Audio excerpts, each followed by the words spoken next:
What is up, guys? We are back for another incredible episode of the Motivation Everything Show, where every single week we stream live to multiple platforms. I bring on a high-level guest, and we dive deep into an incredible subject that brings a ton of value for all of you. Now, this interview in particular is a very unique and special interview and show because I am joined by Nicholas Bayerle as we dive deep into Your Mess is Your Message. Nicholas is not only a friend, mentor, and coach to me that has made an incredible impact and change on my life through the Billion Dollar Brotherhood. Shout out to the Billion Dollar Brotherhood. Nicholas is the CEO of the Billion Dollar Body, bestseller author of The Modern Day Businessman, creator of the Billion Dollar Brotherhood. He's an international speaker and the host of the BDB podcast. Guys, help me welcome Nicholas Bayerle. Woo! Cody, I appreciate it, man. And first off, I want to thank you. I remember being 60 pounds overweight, which I'm sure we'll jump into. We have an hour together to train and give value to everyone listening. And I didn't have a Facebook ad or YouTube video or some type of live stream to be able to change my situation. I thought I was stuck 60 pounds overweight. And with one bit of information, my life transformed forever. So I appreciate you for creating this moment. Now, for the people listening right now, even if you're watching the replay, or maybe you're jumping on early, which congrats, give yourself a pat on the back for being here. Notice that change happened really quickly for me when something came my way and gave me the correct information and motivation to change everything. And my goal here is to have you leave with that same exact moment, what we call as a defining moment, changes your life forever, rather than inconsequential moments which don't really do anything. The only thing is that if we don't actually invest time together and make it to the very end, that will not happen. So whether you're watching live, what's up? Make it to the very end. If you're listening to the replay, don't let this be another thing you click on, see if it's worth. No, let's invest time together to actually have a defining moment that could shift our life forever. And Cody, thanks for creating the space to do it.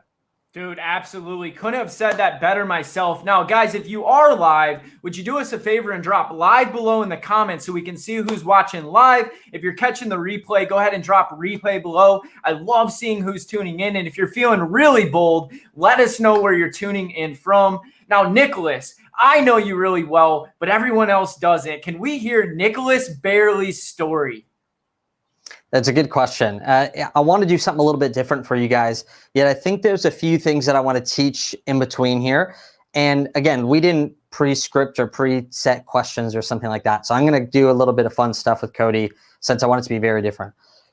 I'm going to do something for you guys, and then it's going to tie into exactly what's below your message, and how it's relevant. And I'll tell you after we actually go through it, if that's cool with you. So my life started off 0 to 2 years old. I was mostly in like a daycare style setting. From what I've heard from my mother, I don't remember 0 to 2, unfortunately.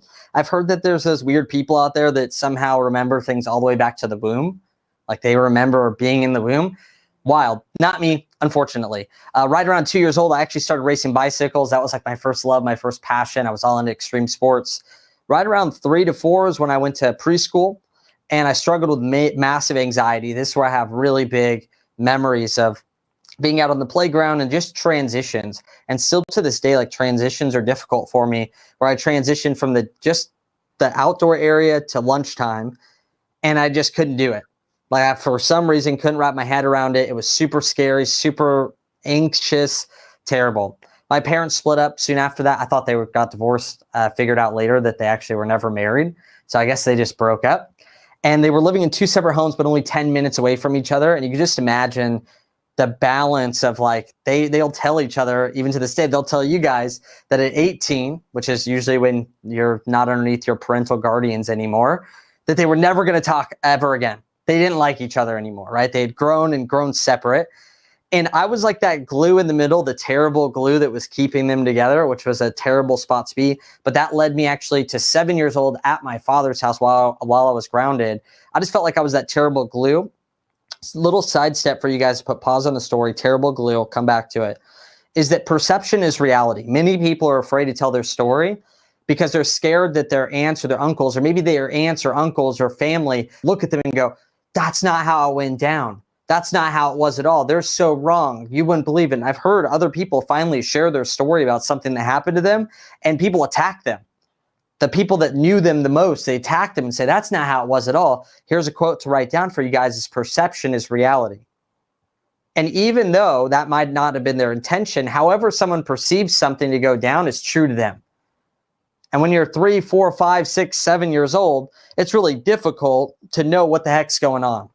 And there's many things in my life and things I'll share from my story here today that now that I look back, I see from a different perspective. I realize that I was wrong the entire time.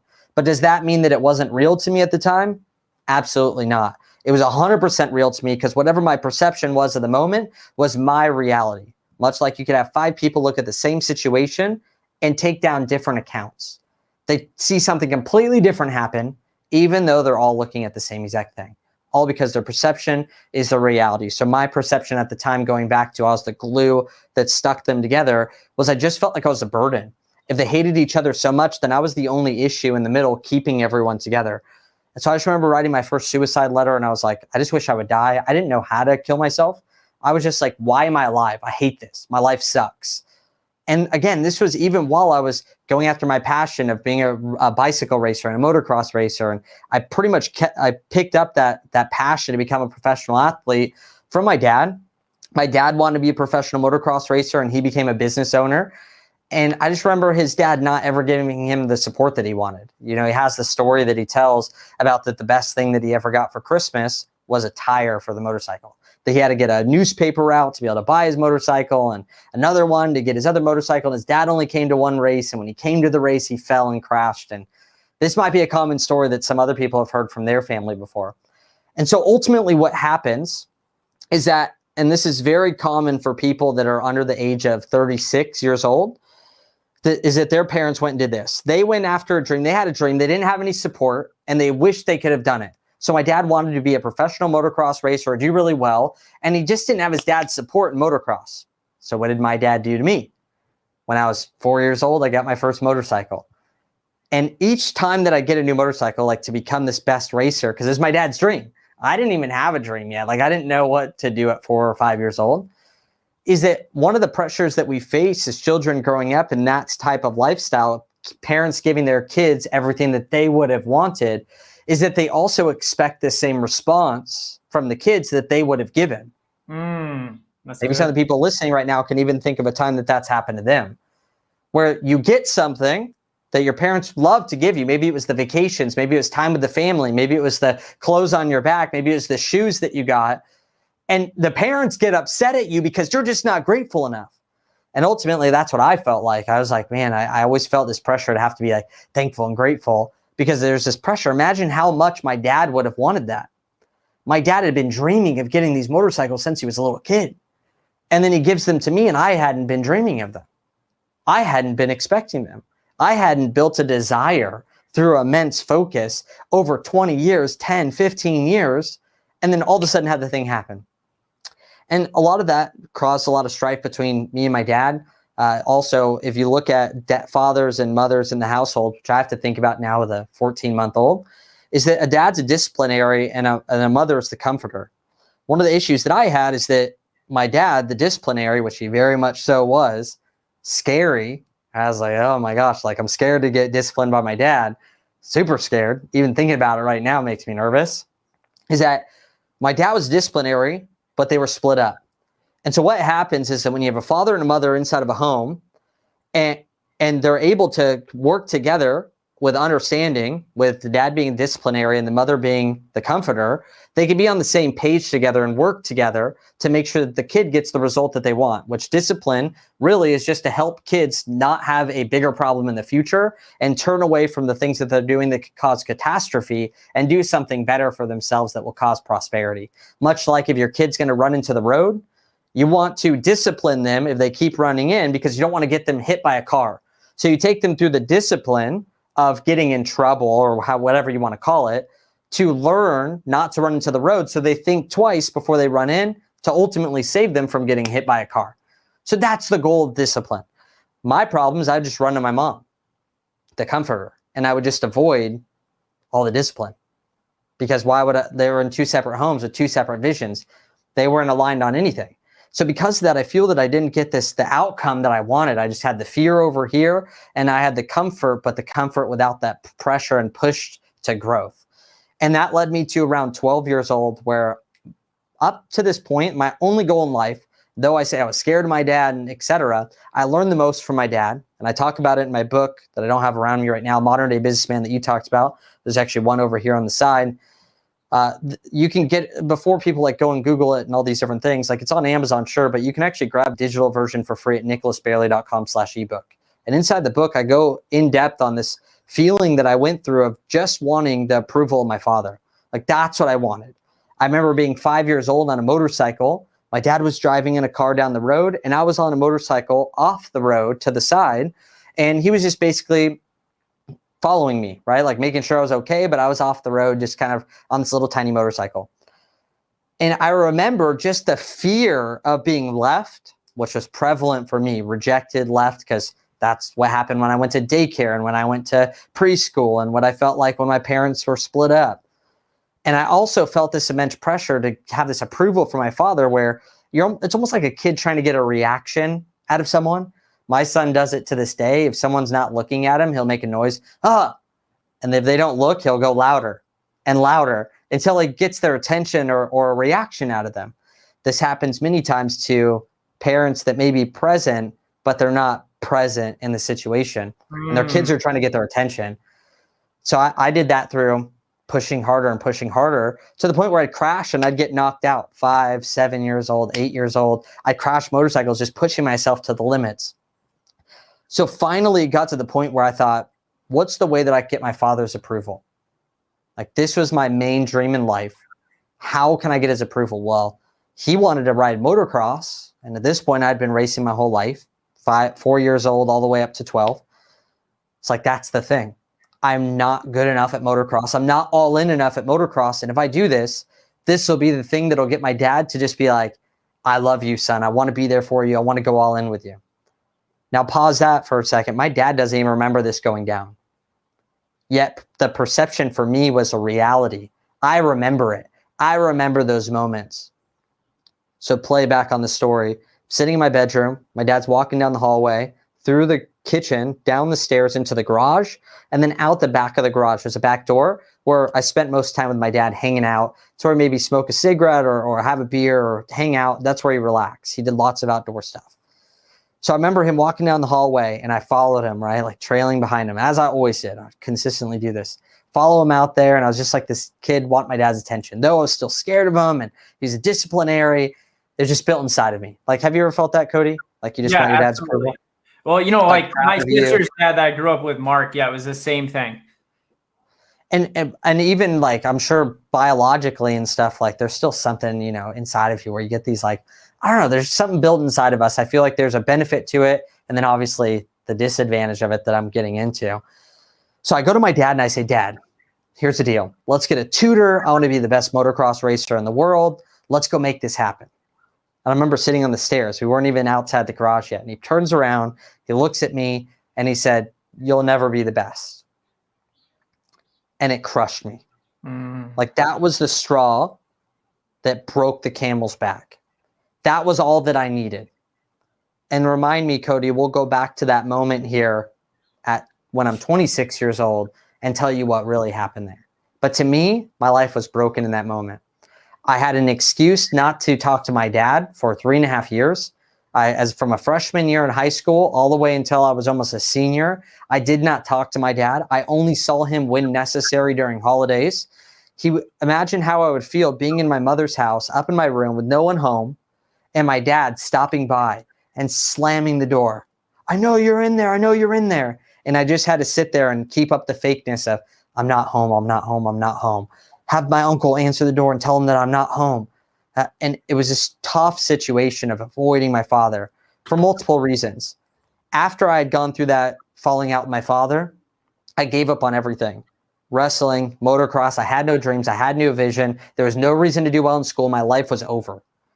And throughout that process, I gained 60 pounds. So now I'm overweight. I grew up in a household where if you can pinch an inch, which go ahead, Cody, give me a little, can you pinch 1 inch? If you get 1 inch of your hands, can you pinch a little bit? Is there anything in there? There's a little bit. for most people, you're going to get a little something if you pinch an inch, right? If you pinch an inch, you're fat. That's what I got told growing up. So think about this. I'm fat as can be. Like, I mean, I'm wearing big old pants. I got my underwear pulled over my stomach. I'm literally taping down my nipples. I'm getting Scotch tape, taping down my nipples, which now they call it pasties. Like, this wasn't around, right? Like 12 years ago. I'm taping down my nipples so that I don't have like man boobs, right? You can't see my fat nipply man boob. I'm wearing t-shirts with a logo on them because it stops that definition from showing, right, of your man boobs. And I'm wearing a sweatshirt on top of that because that's covering myself up. You can't see the love handles as much. And I'm like decked out in all this like protective wear of being embarrassed by who I was. So in this moment, I'm like, I'm ashamed of who I am. I'm ashamed of who I've become. And that's that extra resistance going back towards to have a relationship with my father. At this point, I'm like, I don't even know what I'm upset of him about. I just know that if I show up, he's going to disapprove of me. I'm going to be embarrassed. I'm embarrassed of who I am. And that led me to legitimately going through a period of my life where I had 60 pounds overweight. I had no girlfriend all throughout high school. Thinking about now in the Billion Dollar Brotherhood, talking about health, I failed. Relationships, I failed. I didn't have any type of girls wanting to check me out or attracting this dream woman into my life. And on top of that, I graduated with a 1.8 GPA, going to summer school every single year. I didn't even have a high school graduation party because no one thought I was going to graduate. Somehow, my teacher just allowed me to pass, but she shouldn't have allowed me to. I needed a 100% score. I could only miss 3 questions on a final in like government. Like, I wasn't about to pass that, but somehow I did. I passed high school and I have no graduation party, no nothing. And then it's like, now what? I thought maybe if I just write all the colleges, they'll let me in. It was almost like a game, right? I was like, man, like, what if I write like these $40,000 a year colleges and they let me in? Like, that'd be pretty sick. And I don't know. I didn't feel it. And right around that same time, I had a life transforming experience. About 18 years old, it changed my life forever. I literally felt like I got a new heart. Like, my whole life changed. My lens on my eyes, my heart, the demeanor, who I am as a person, 100% changed in that moment. And this set me on a completely different path than everything I'd ever done before. I used to put people down. I used to always I'm 5'6", 5'7". You know, I used to be fat. Before that, I was small, dude. I was the shortest kid in my class. I was the shortest graduating person in 8th grade out of men and women. Like, I had to attack things to make sure that people didn't mess with me. So I used to put people down. When people would say something, I'd jump right back. I'd be willing to get into a fight in any given moment, just willing to kill someone so that they didn't mess with me. To, man, just having a heart to be able to help and serve people. And so that led me to then getting a relationship with my wife after I lost the 60 pounds. I had that one moment where someone transformed my life, much like we're going to do here today, where my life transformed for my health, lost the weight, built a relationship with my father again, found my dream woman, and inside of that was still broke. Again, going back to BDB, health, wealth, relationships. Why do I do what I do now? I all of a sudden I was healthy, right? Working out with the same mentor you're working out with right now, shredded. I mean, just shredded out of my mind. Married. I have all the things that money cannot buy. So the most important things. There's a lot of things in life money can buy. You can buy sex, you just can't buy love. I had love. You can buy supplements, but you can't buy your health back. Like, once it's gone and you're dead, you're dead. I had health. And I was still struggling in this place, and it felt like this contradiction almost, because I had all the things that people wanted in life. People with money wanted what I had. But I was still struggling and sad and down and out, knowing that I wasn't living my purpose because I just was not able to provide for my family. I got 20 years old. I got married. My wife was 18. And right away we started a business because we just thought that's probably the best thing to do. We have no education. I'm not going to go out there and be an employee. I'm not going to sit there and work for someone else. It just does not fit my goals at all. I go out there, I failed. I had to work for my father for 2.5 years. I cleaned carpets. And ultimately it got to this point where I was like, why can I not succeed in this one area? And I realized that inside of the life of a businessman, we have this purpose inside of us where it is our destiny to actually prosper in business, to build a business or businesses and actually make them prosper. This is why we're upset, not because we don't have the money that we want, but because it's actually our purpose in life to create something, sustain it, and build upon it for future generations as our legacy. It's meant to be. And so it wasn't about the fact that I just didn't have the money. I was happy with my wife cleaning carpets. I was happy. I just wasn't satisfied. Like, I wasn't okay with staying where I was at. And that led me into building my first successful business, which was in the health sector, helping men lose weight and then turn into businessmen. Or at first it was just business people and then businessmen. And the reason I did that is because I didn't know how to build a business. It's like, I understand it. Like, I get brick and mortar, but like, I'm not making money. So I'm going to humble myself. And I'm like, what if I just served business owners only so that I can learn business from them? If you associate with 5 successful people, like, I'm going to be successful. What if I train them? So I started working with these people. I worked with over 600 one-on-one clients. And through that process of going from men and women to just men, that's when I was like, every single person, they're struggling with these 3 core areas: health, which is what I was helping with; relationships, because if their relationship is struggling, dude, they didn't show up to anything I did. They didn't give a crap about their health. And then inside of their business, if nothing was systematized, if it wasn't growing, if it wasn't audited, they couldn't spend time. Like, I just came back from a resort to do this on Tuesday. I couldn't do that before. And I realized, like, oh my gosh, a man is on a boat and I'm plugging up the health side of the boat, and now it's not leaking water. And then the pressure just pushes harder on all these other areas of their life. And I was like, these are the 3 areas men cannot outsource. 600 men, dude, I asked them the same question. What are your priorities in life? I would ask them this. And they would always say, well, growing the business. Oh, okay. And, getting healthier, because they knew that I was saying. I was like, what about your wife and your family? They're like, oh yeah, of course. Like that, no matter, they're like, obvious. Like, no, dude, like, that's not obvious. Like, you don't just think of these new things. We have to make sure that we put them in. So we organize, and I'd be like, health number 1. And if you take our assessment inside the B2B club, like, it shows you health, wealth, relationships, the different categories, spits out a score for people. If people want to take the test and see what their score is, just like drop a comment below and I'll send it to you. And it shows the health category. If we make that first, we can optimize ourselves, because if we're not winning, we can't serve anyone else. We're talking about mental, physical, spiritual, emotional, all 4 categories. From there, we're going into the relationship category. We're talking your spouse relationship, your family relationships, your people that are like family to you, your friends, your network. And then inside the business, casting the vision. No one's going to do this thing for the businessman.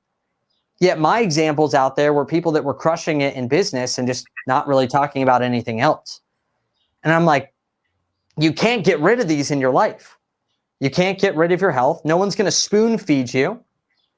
No one's going to be able to sit there late at night and make sure you don't eat the freaking Dunkin' Donuts or don't go out there and get the Ben and Jerry's. No one's going to move for you. They can write the plans. They can write the meal plan. No one's going to have sex with your wife for you. At least you shouldn't want that. Right? Like, some people are like, someone else can have sex with their wife. Like, yeah, but you don't want that to happen, man. Like, no one's going to communicate. No one's going to be able to go out there and build that relationship. No one's going to be able to go through conflict as you for you. No one's going to be able to cast the vision for you. If we can't get rid of these areas, when I'm building a business, I always am looking at, what are the things that I need to do? Like, absolutely need to happen in the company. Right? Like, I need to have a finance department. I need to make sure that we file taxes or else I'm screwed. Like, okay, I should probably figure that out. We need to sell things. Okay, we should probably figure that out. I always want to know, what's the bare minimum or just the essentials? What's the foundation that we build upon inside of a business, so that I don't just ultimately destruct the thing because I just don't even have the foundation of what I need. Well, I found that in every man's life, that these were the 3 core areas that we could not outsource. We can't get rid of. We can't even neglect. And if we do, it's going to come back to us with a debt card saying, you owe me. And I said, man, if we can't get rid of these and no one can do them for us, and we can only get support on them, but we ultimately need to take care of them, then why are all these other businessmen out there never learning how to take care of themselves and their family, never learning how to invest in their relationship, and all they're trying to do is make more money because they believe deep down inside that if I just make more money, my life will be better. If I just make more money, my life will be better. The problem is that one, it'll never be enough, but we have already heard that. That might be BS. You may say, well, test me. I bet if I had 10 million, like I'd be pretty happy. Okay. The second thing is that when we only focus on making money, which I've done many times, because I'm like, man, if I just made more money, life would be better. And realize this is why I talk about money, is because, yeah, you can invest in your health more when you have money. You can invest in your family. Like, because I've made money, I can spend time with my family at a resort today on a Tuesday. And I accidentally told someone, it's a great Sunday, isn't it? Like, I was super embarrassed. There's a pro golfer. And I was like, you golfing today? This is the last day of the tournament. And he's like, no, it hasn't started. It's Tuesday. I was like, oh my gosh. And so inside of this, that can happen because of a business. Yet if all we're focused on is making money, because we've been sold this lie that if I make more money, everything will be fine. What happens is we get no satisfaction out of taking care of ourselves or our family, spending time with our family. So we're only thinking about making money while we're working out. So while we're working out, we're pulling out our phone and we're texting people and doing things and trying to grow the business. And then we leave the workout and we try to build the business more. And we think back at the workout and we go, damn it. Like, I didn't even get a good workout in. And we're spending time with the family and we're like, I need to make more money. I need to make more money. And then we leave that situation. Your wife's upset or your family's upset. We're like, dang it. Like, I sabotaged it again. And then what's the answer? I need to make more money. And what I found is that through making small stepping stones in every man's life, focusing on putting a high value on health, putting a high value on relationships, putting a high value on wealth building and your vision building, what happens is you're like it's like you're one of those trains that like weighs millions and millions of tons, hauling ass and nothing can stop you because you've built so much momentum because you wake up in the morning and you take a breath and you're like, man, like I'm going to breathe good today because that's good for me. And that's one of my goals. And you're gaining momentum. You don't think, who cares about breath, dude? I need to make money. You're hydrating. You're like, dude, I'm in momentum, dude. I'm freaking killing it. I'm hydrated. This is a goal of mine. And what happens is the human brain doesn't know the difference between $1 billion in sales and breathing really well. It doesn't. Like, it doesn't know a difference.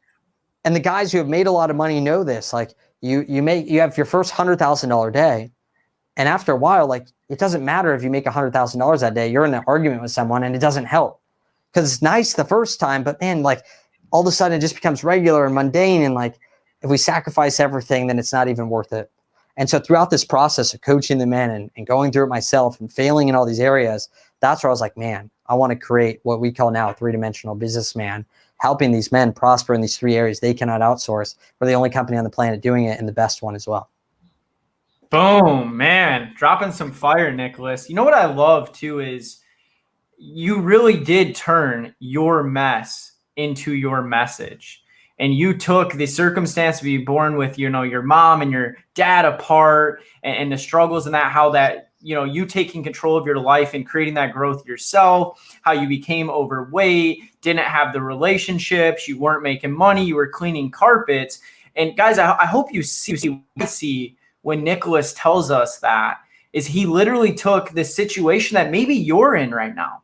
And maybe that's your mess. Maybe you relate to Nicholas on some of those things that he talked about. And look what he's been able to do. And he took this mess and he turned it into his message. And he found his purpose. He found his mission. He stepped into who he was created to be. And because of that, he is making the world a better place. He's living as a three-dimensional businessman. And he's changing the lives of millions, myself included, and now all of you. So Nicholas, how does somebody that isn't there yet, someone that's in the mess, how do they turn their mess into their message?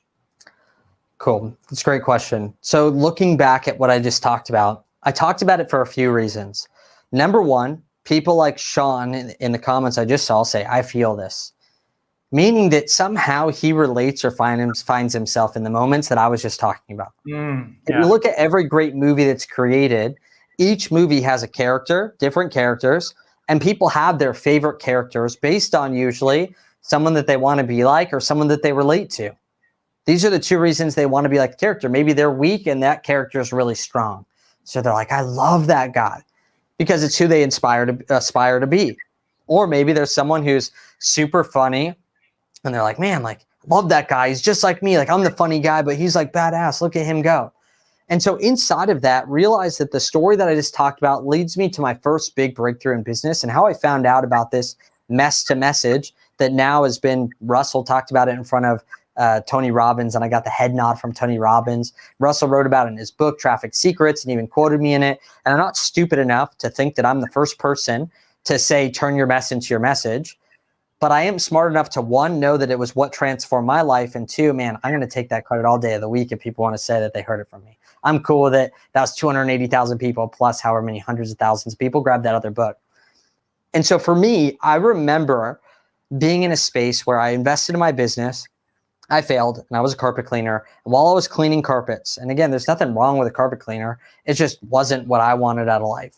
To sit there and make 20 grand a year was not what I was destined to do. So I remember sitting there cleaning carpets, and at this point I had stopped investing in myself, dude. I didn't want to, every dollar that went out, I felt like they were winning and I was losing because I had invested in myself before and I had failed. So I thought, what if I try saving my way to success? That didn't work either. I didn't get any further along. I actually went further and further into debt, paying for all my groceries, paying for all my gas, everything that was outside of my rent and my car payment was all on debt. And everything else was using all of my debit or actual physical cash every single month. And it got to the point where my wife was like, she was the one that was go-getting, and I was just like, done with it, dude. I didn't even know how to be an entrepreneur anymore. I didn't even know how to say the sentences. Like what someone said, whether you think you can or you can't, you're right. And I was like, man, I don't even want to make a lot of money. Like, I just want to talk like that. I just want to speak entrepreneurship. I just want to talk to these people. How the hell do they pull these sentences out of their ass, dude? Like, it was the craziest thing ever. I was going to these networking events and hearing these people. Yeah, it's a wild time, man. And so ultimately my wife went to an event, and at this event, they pitched a $5,000 mastermind. She called me. I gave her the okay. It was one event 6 months later, and that was it. It was like a 6-month mastermind, one event. And I remember getting 5 months into it. I always asked people, like, do you think that was a good investment? And they were like, oh yeah, of course it's a good investment. I'm like, why? I was a broke carpet cleaner in debt, and I went more in debt and didn't get any results from it for the first 5 months. And it's a 6-month mastermind. Like, I didn't show up to anything. And they're like, oh yeah, I guess that is kind of stupid. I'm like, no, you only think it's a good investment because you see where I'm at now. You see where I live now. You see what I have now.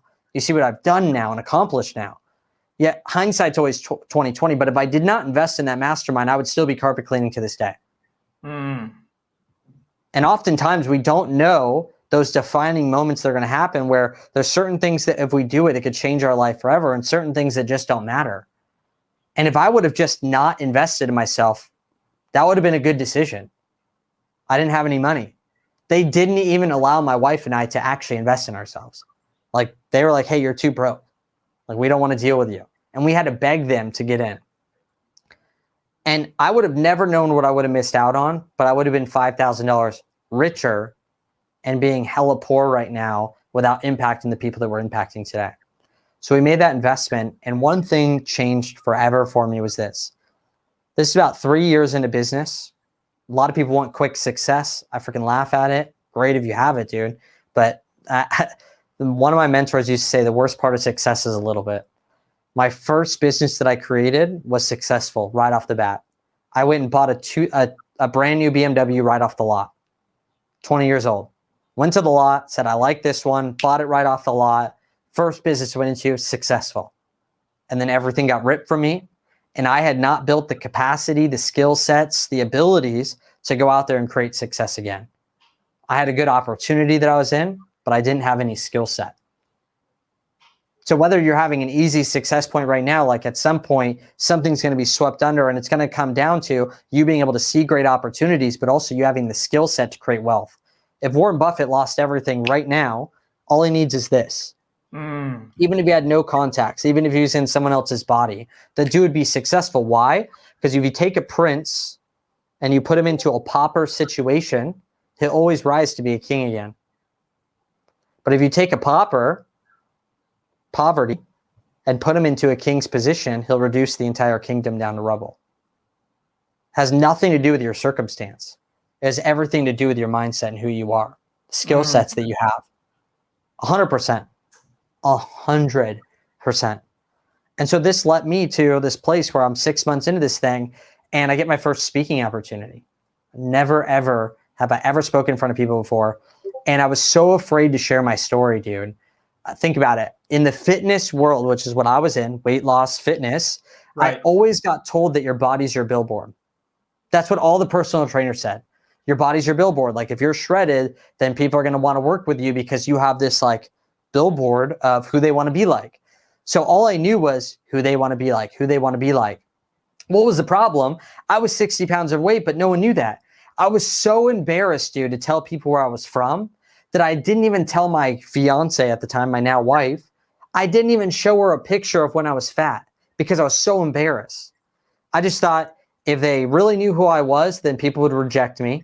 They'd look at me differently. They'd look at me just like who I used to be rather than who I am today. And that fear gripped me from being able to share my story. On top of that, I was afraid that I didn't lose weight the way that I was teaching people to lose weight. So I thought that that was a bad thing. I was like, man, I starved myself. Like I'm not the guy who's out there.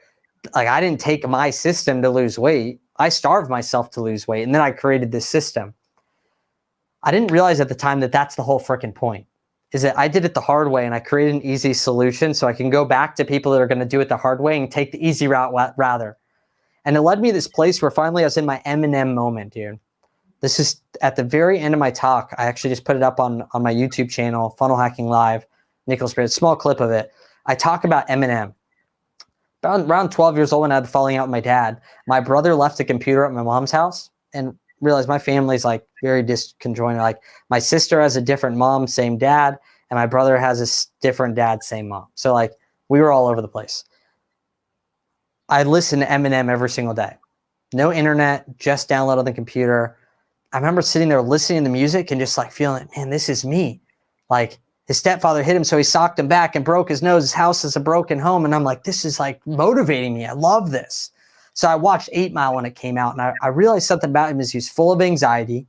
He stood out. He wasn't like anyone else. He didn't fit in. Super nervous to the point where he'd go on stage and he literally had no words that come out of his mouth. Call it choking, right? Like nothing came out when this was what he was supposed to do. Imagine me getting on here and being like, and just walking off.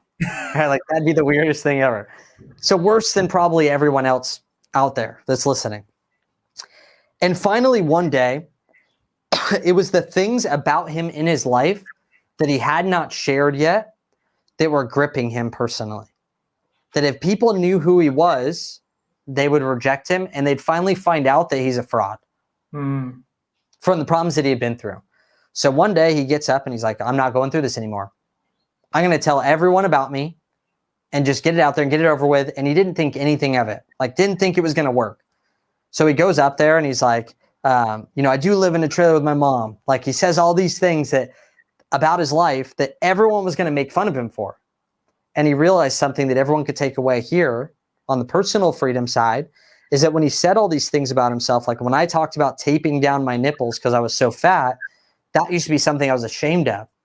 It was embarrassing. I used to lie and tell my mom that I was putting Scotch tape on the bottom of my cat's foot so that the cat would like shake its foot around because she would find pieces of Scotch tape on the ground. Because when I'd come home from school, I'd take off the Scotch tape like a freaking girl taking off her bra. I was like, freedom. I had all this like scabbing and all this like blistering from all the Scotch tape. That's embarrassing. Yet when I say it out loud, I've now taken away all the ammunition for people to make fun of me for something that I was ashamed of. And when he did it, not only did he silence everyone in the room, he did something very interesting as well. Everyone fell in love with him more. I remember inside of the first BDB Elite, we did this on accident. I told everyone, share with everyone here something that you've never told anyone before. The first one said that they were molested. One of them said they had been in prison for 5 years. One of them said that they were addicted to cocaine when they joined the mastermind. And it was so real. And everyone thought their big fear was that if I told people this, like they're going to look at me differently, they're going to reject me, and it's going to be totally crap. And every single person actually liked everyone more after they said that. They're like, oh my gosh, like I know you more. Like I like you more now than I did before. I understand you more. People were lying and hiding. And the problem with that is we'll always self-sabotage because we won't be able to put ourselves out there. So step number one in it is like realizing that this gives you personal freedom. When you start sharing stories about yourself that you're no longer afraid of, that when you put them out there into the world, all of a sudden now it removes the ammunition from everyone that's around you. They have nothing that they could say about you because there's nothing that they don't know. Meaning that also people like you for you. They like you for who you actually are, not who they think you are. It's like a freeing thing. When you're hiding things, then people like you because they don't know about this thing that you've done. And if you told them and they left you, is that even a good friend in the first place? Is that a good client in the first place? That they only liked you or paid you because they didn't know about you? And if they knew more about you, they'd ultimately leave you? That sounds like a really crappy relationship and seems like a really fearful place to live. So there's three core things that I found were beliefs that I was holding on to that kept me from my breakthrough with message to message. Number one is I really just didn't think that telling stories was valuable at all. Right? I told you, I thought that it was your body or it was your billboard. Right. Just make $1 million, make $1 billion. Everyone will buy from you. Lose weight, be shredded. Everyone will buy from you. Problem was I saw these people that were better than me. I was like, why don't they just buy from them then? They're more shredded than I am. They've made more money than I have. They've been married longer than I have. That was difficult. So I get up on this first stage and I had my Eminem moment. I went up there and I said, I'm going to tell everyone why I was fat. I'm going to show them that I was fat, show them the pictures, why I was fat. I'm going to share with them how I got outside the situation. I got up there, dude. I started bawling my eyes out. Like for the first couple times I spoke about this, I cried like a baby. I went up there. I was like, hey guys, you see me now, but like I was fat. And here's why. And I talked about the falling out with my father. I couldn't get through it. My wife had to come up on stage and help me finish this talk. It was so embarrassing. Like we didn't even get to get through the whole thing. You get this like a vulnerability hangover afterwards where you feel terrible inside after talking about it. You're like, what did I just do? And I just had person after person come up to me and just want to talk to me and share with me their goals. Why? Because I wasn't just body as your billboard. I was just like them. Someone who went through the same struggles, the same emotional struggles, the same physical struggles that they did, and I had overcome them. And so I just, all of a sudden, I'm like looking around and dude, there was all these other fit people there. People more fit than me with better programs. Like they were all like legit and stuff. I wasn't legit. Like I was just like a kid that was like 140 pounds that just, if I was wearing a long sleeve shirt, you didn't even know that I worked out. Like simple as that. And I closed like $20-something thousand in sales. Underpriced everything. And I'm sitting there and I'm like, oh my gosh, I think I just found something out. I need to quit carpet cleaning. I need to go all in. So I was still carpet cleaning at this point. Never made more than $3,000 in a month. And so in that moment, I realized that my story mattered. Not only that, it was my unique thumbprint. Right? Going into the second thing was like, my story's not good enough. People may think, okay, cool. Like I could talk about like problems I've been through or whatever, but like we go through the struggle of my story's not good enough. There's people out there that have made billions of dollars. If you say, yeah, I've done multiple millions of dollars, whatever, my first thing that goes through my head is like, who gives a crap? Because there's like, I'm like the 40 millionth best business owner in the world. Like, yippee, give me the 40 millionth trophy for being a shitty entrepreneur. There's nothing great about that. So I thought, man, I've only lost 60 pounds, but what about the guys that have lost 100? What about the guys that have gained more muscle? Oh man, I struggle with the relationship, but what about the guys that did it for years and now they have this amazing marriage for 30 years? Started realizing that your story is uniquely yours. Meaning that when you tell your story, you're going to be able to relate to people and help people that no one else can reach. And that's when it clicked for me, as I was like, oh my gosh, it's not about being the best person. It's not being about the person that had the best story, the biggest story. It's that your story matters. Meaning my wife she wasn't overweight. She like got to 130 at one point, made it back down to 120 or 115. Like, no, I was fat, but she didn't struggle with that. She grew up with a great family. She grew up in a Christian home. She grew up with savings for college. Like she grew up in a great, prosperous home.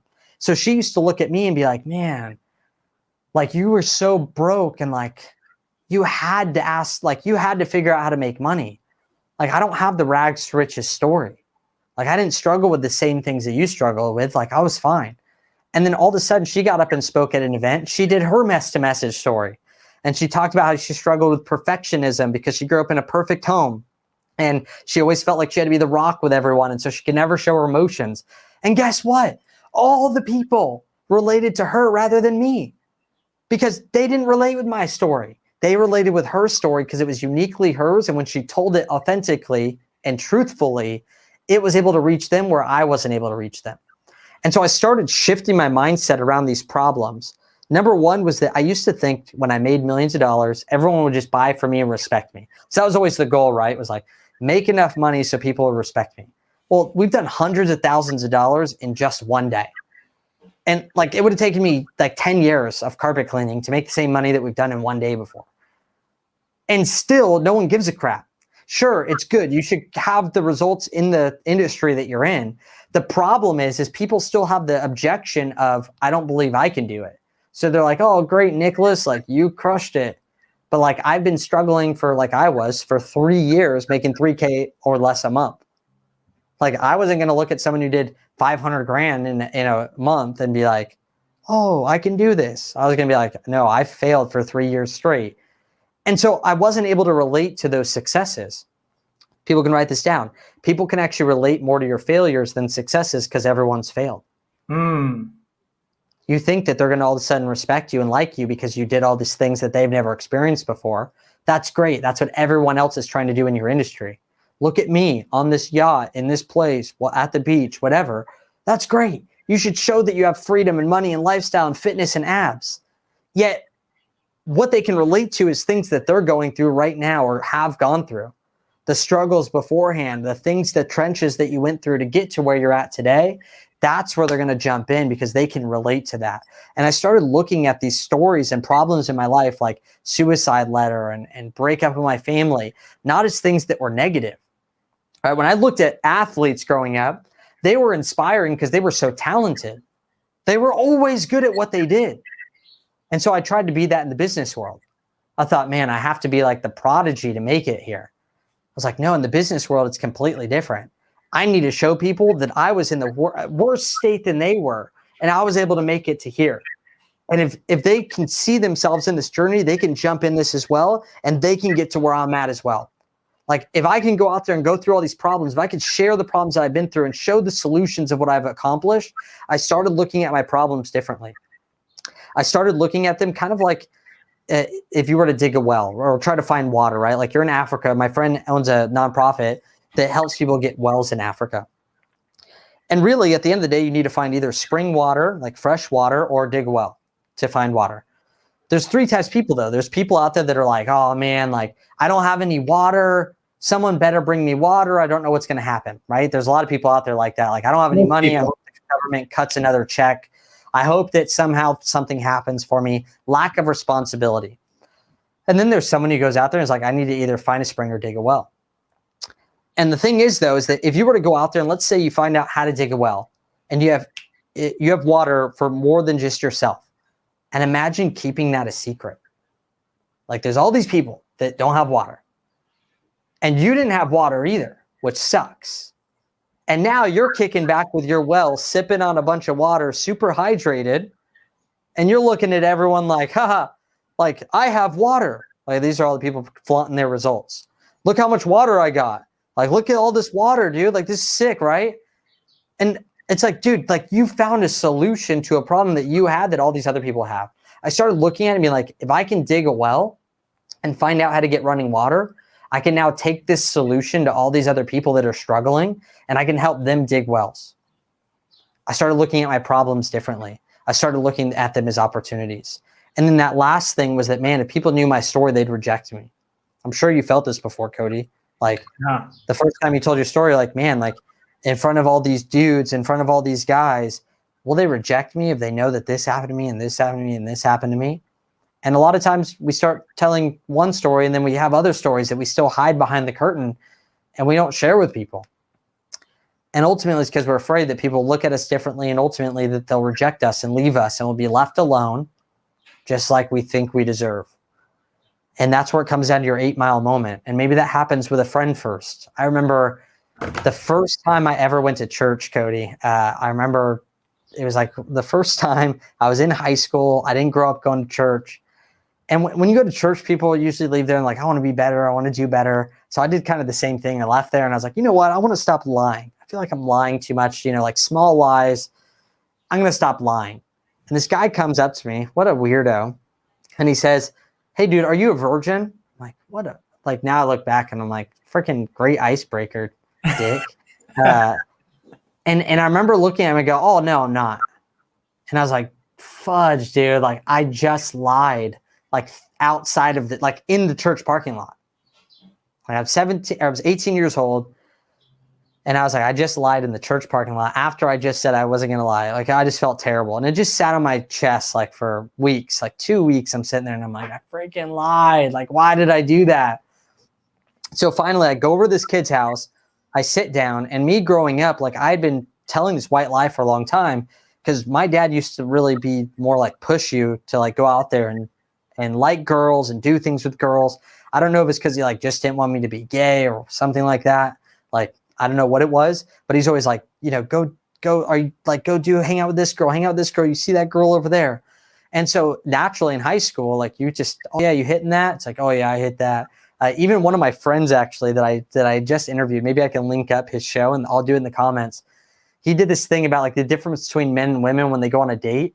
And, he left her at the front door. He comes back and his bros go, yo, you hitting that? And he goes, oh yeah, I hit that. I'm like, no, he didn't. Like he dropped her off at the front door. This is just a normal thing you did in high school. You're like, yeah, I hit that, whatever. Meaning you had sex with that girl. I didn't want to. Like, I just had this thing where I decided I wanted this thing to be special. I didn't want to do this. I had all these insecurities around it. So I go up to this guy and I go, hey man, I got to tell you something.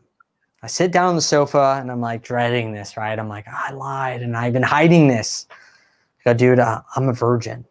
And legitimately, I feel like this, like something leap off my body. I got freaking like dizzy because what happens is when we have this little tiny white lie, it becomes so big as a cage around us because it's something that's become this new identity about us that feels so familiar that we want to keep it. We're almost scared to tell people because it's become this thing that's comfortable to us. It's this cage that makes us feel safe from outside, but actually keeps us from being able to go outside. I told him this and he's like, dude, that's sick. Like, congrats. That's awesome, man. Like, now you can have sex with like the girl that you love. And I was like, oh, okay. Like I didn't get the rejection. I didn't get any of those things. And then all of a sudden I experienced the freedom of finally telling that story. And though I didn't learn in that moment, mess to message, I learned it years later when I finally shared about the falling out with my father, why I got overweight, the reason why I got overweight, the emotions behind it. And I started telling these stories of all these screw ups that I had, and everybody was relating to it. And I was leading them to the solution that I had, my mission, to be able to help them go through those same things. And so we've helped guys lose over 20,000 pounds just from that story. Just from that one story, over 20,000 pounds lost as a community from telling that story of my mess that then became a message. And in Russell's book, he talks about oftentimes we go through something, we experience a struggle, and that's what creates the best products in the world. So we're struggling with something, we have to overcome it. We find a process to be able to overcome it, or a product or a service. And then all of a sudden now we can package that and bring that to the world for other people that are struggling as well. That's mess to message. That's powerful, man. Authenticity really cuts through the noise. And I remember one time hearing something that you said, and it was along the lines of, Cody, if you want to be an influencer in the space, you have to be somebody that everybody wants to be like. But also what most people miss is you got to be somebody that everybody knows you're just like them. And I think that it's so powerful. I remember because of Nicholas is the reason that I got live in the Motivation Everything group, and that I told my story back on October 19th, a date that I'll never forget, a date that changed my entire life, because I realized I don't have to hide behind this curtain anymore. I don't have to be ashamed of the mistakes that I've made, the failures that I've had, the dark roads that I've been down. That is my mess. Every one of us has a mess. You watching this right now, you have a mess. Maybe things that you're embarrassed about, you're ashamed of, you hide behind, you make lies up like Nicholas just said, and no, I'm not a virgin. Yeah, I hit that. And everybody's guilty of that in some way, shape, or form. And Nicholas, I think it's really powerful what you're doing and what you've done and the impact that you're making through it. I think I was really blessed as well with one of my mentors, Cole Hatter, and really even Yost. He does the same exact thing. This guy couldn't swim and became a Navy SEAL, became a junior lifeguard, but he talks about the struggles that he'd been through, not being able to swim, being afraid of water. The dude was like a teenager and he had to go learn how to swim with 5-year-olds. Like, that's super embarrassing. But also my mentor, Cole Hatter, like he used to speak and sell all the time, still does in a different capacity, but his biggest competition was a guy that always wore suits and a $250,000 watch. And personally, if someone's wearing a $5 or $10 or $15,000 suit and a $250,000 watch, 100%, I'm going to want to get to know them 100% of the time. You drive up in the Lamborghini, I want to know who the heck you are because you're doing something that works. Yet one of the big difference between him and this guy is that Cole used to walk up in Chuck Taylors, and if he didn't even need to wear a coat jacket, like a suit jacket, he wouldn't even do it. And they were both top 2 salespeople. And one of them was talking about how he had a $250,000 watch, but more important than that was his family and all these other things. But he still got to seed to them like he's wearing a house on his wrist. People were like, damn, like I want that. And Cole came in like, what's up, guys? Like I'm able to flip 1,000 houses with Chuck Taylors, and I'm just like you. I don't wear the suits. I don't do all this other crap, right? He's in board shorts all day. And so I believe that was a really healthy balance for me to be able to see that, where I see a lot of young entrepreneurs that feel that they have to be that person that has everything that everyone else wants. And they're sitting there telling themselves the excuse that I'd rather cry in the Lamborghini than cry in the Honda Civic. Totally, dude. I would just rather be happy rather than crying in your car in general. And so I believe that those are really, really big things for me that were super beneficial. And, one of the hardest things leaving here is people think, what should I share? Like one of the things that Brene Brown says is she says, share your scars, not your wounds. Like share the things publicly to everyone that are things that you've healed from. Like if you got scars, like my dad used to always say, chicks dig scars, right? So like you got these scars or whatever you have, like if someone sees it, like, oh, how'd that happen? Like I have this fat scar on my hand right there. I don't know if you can see it. It's like people are like, dude, what the hell happened to your hand? And I can now tell them the story of what happened and then it's healed. Like, but they can still see the scar from the remnants of something that used to hurt. And so oftentimes people will jump on and just share their open wound. They're going through a process and they're like, I hate my life. I hate my clients. I don't want to do work, but I just want to be real with you guys right now. It's like, is what you're saying actually helping people? And is it a scar or an open wound? That was super big for me because a lot of people leave here or asking that same question. Am I supposed to just throw up all over everyone?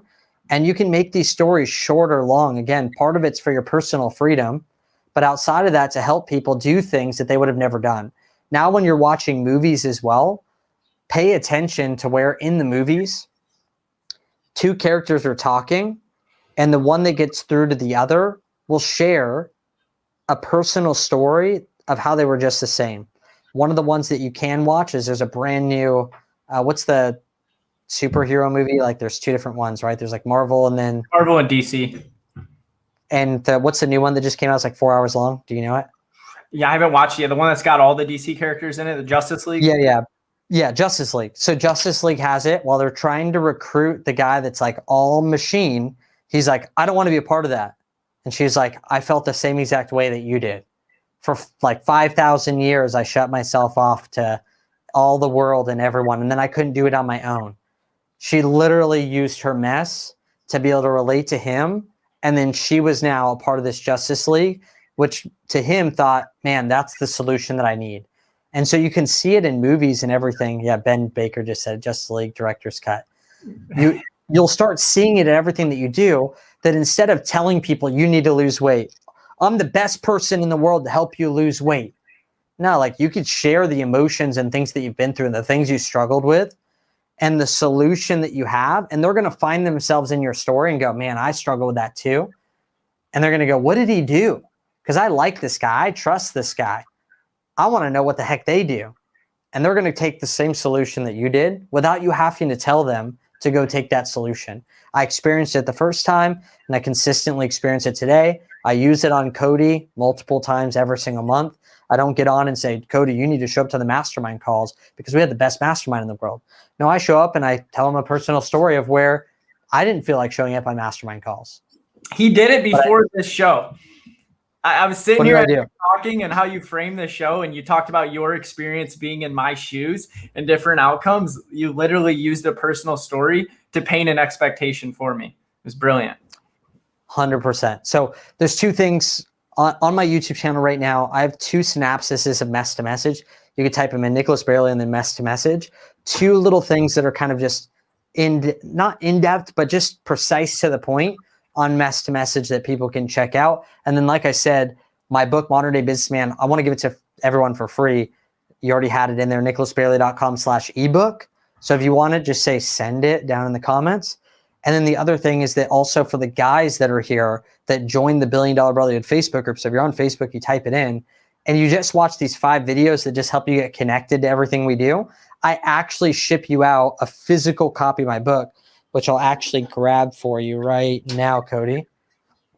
So over $300,000 invested to be able to create this book, compiled down into 163 easy to read pages, became a bestseller. And I physically, with my own money, you don't put a credit card in at all, I ship it out to you in the mail, physical copy for you for joining the Billion Dollar Brotherhood Facebook group and watching like 5 videos that literally are just helpful to you anyway, which sounds really, really stupid.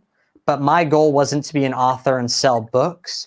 My goal was to build a business so that I could put my best stuff into a book that could transform lives and get it out there into as many hands as possible, knowing that a percentage of those people will give me money because they want to. So I don't make money off the book. I'd like to share something in line with that too, Nicholas. You know, I've been a part of Nicholas Bayerle's Billion Dollar Brotherhood for, I don't know, probably less than a year even. And I can say that it changed my life, Nicholas.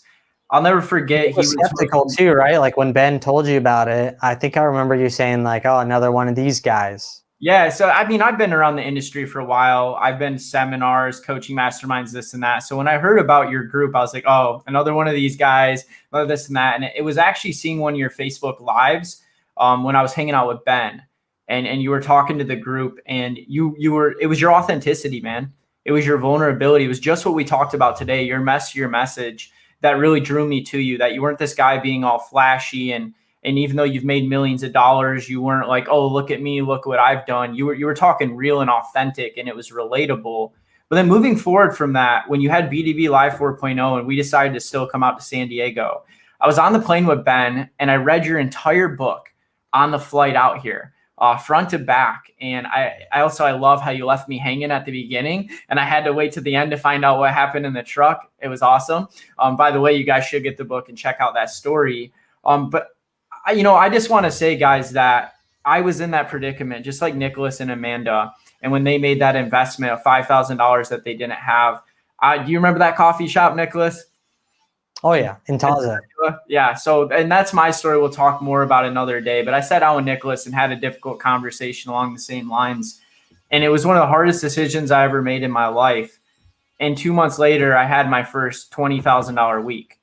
And this month, I've had my first $50,000 month, and it's not even done yet. And that would have never happened if it wasn't for the influence of you. So I just wanted to publicly and live right now say thank you, brother. You've changed my life. Thanks, dude. And again, I appreciate you creating a platform where I didn't have back in the day. That's why I hardly ever say no to any type of interview, strictly because I'm like, man, if it was just me on the other side, I was chomping out the bit to be able to get information like this and be able to take action and connect with the people. And it wasn't out there. So anyone who's out there reaching people, I'm like super pumped about it. And so great job, dude. It's really cool. And so let's end this, Nicholas. I know we're over, but you know what? You were dropping so much value. And I know it's a good show when the hour flies by, dude. And I'm like, no, why don't we have more time?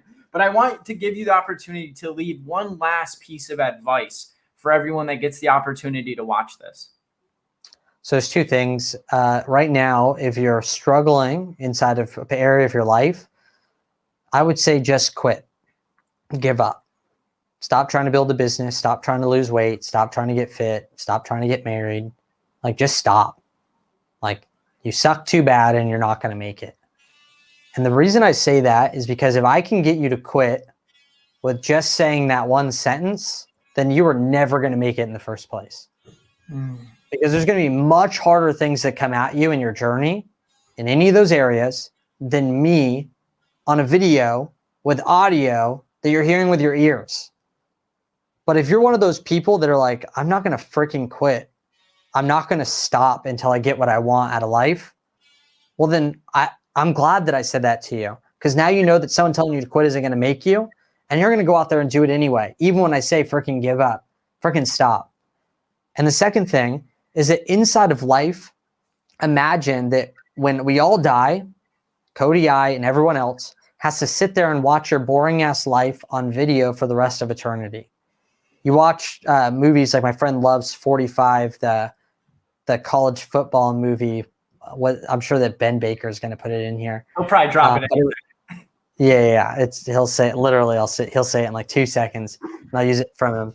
But inside of the movie is basically the whole movie was a kid who couldn't make the football team and kept trying to make the football team, and he played one play after the game was pretty much already won and they couldn't lose.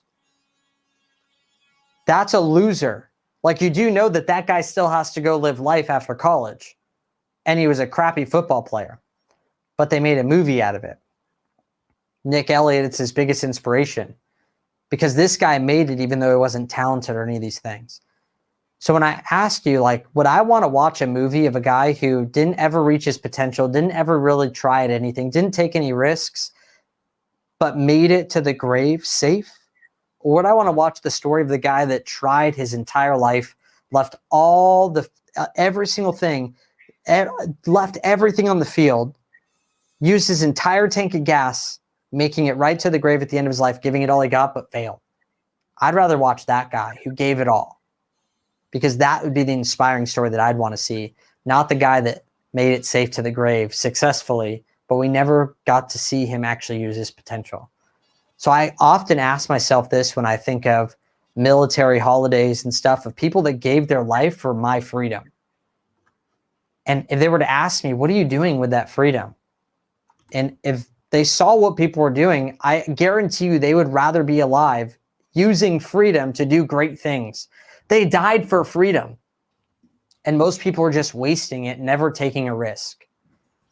For me, that's accountability and honoring those who came before us that gave us the life that we have today. And it's our responsibility to go out there and leave nothing on the field, nothing in the tank, and go out there and absolutely kill it in life. And even if we fail, man, it'll be a hell of a movie for people to watch for the rest of eternity.